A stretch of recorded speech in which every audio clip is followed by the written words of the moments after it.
আরে বাবু, ললিপপ খাবা?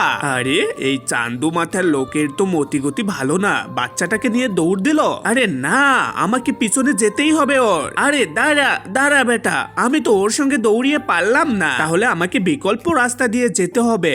আরে ওই যে ললিপপটা এখানে পড়ে গেছে ওদের, এখানে ঢুকে পড়ি, কুকুরটা আমার পিছু নিয়েছে। আরে এই তো বেবিটার জুতা পড়ে গিয়েছে এখানে, তার মানে এই গোডাউনের ভিতরে ওরা ঢুকেছে। আমাকে এখানে ঢুকলে হবে না, আমাকে এইটা পুলিশকে খবর দিতে হবে। এই জুতা আর ললিপপ নিয়ে আমাকে যাইতে হবে। স্যার স্যার, ছেলে কিডন্যাপ হয়েছে, একটা বাচ্চা কিডন্যাপ হয়েছে। কি? চলো এখনই, তোমার সঙ্গে যাচ্ছি আমি। স্যার আমি ফলো করেছিলাম, এই গোডাউনের ভিতরেই ঢুকেছে কিডন্যাপার। ওকে তুমি সাইডে যাও, ড্রোন শুটের মাধ্যমে আমাদেরকে বের করতে হবে এই কিডন্যাপার এই গোডাউনের ভিতরে আছে কিনা। হ্যাঁ ধরা পড়েছে, আমাদের স্পেশাল ফোর্স লাগবে স্যার, পাঠাই দিন। ওকে কিছুক্ষণের ভিতর স্পেশাল ফোর্স চলে যাচ্ছে। কেননা এইরকম দুর্দান্ত কিডন্যাপারদের দু একজন পুলিশ আক্রমণ করলে আমাদের পুলিশ সদস্যের উপর আক্রমণ হতে পারে। ওকে ফোর্স অ্যাকশন, ওই তো কিডন্যাপার, অ্যাটাক করো ওকে সবাই। এই বেবি তুমি ঠিক আছো?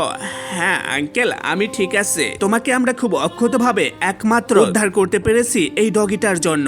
এই তোমাকে অনেক থ্যাংক ইউ, তুমি আমাদেরকে আজকে হেল্প না করলে বেবিটার অনেক বড় ক্ষতি হয়ে যাইতো। হ্যাঁ স্যার এইটা আমার দায়িত্ব।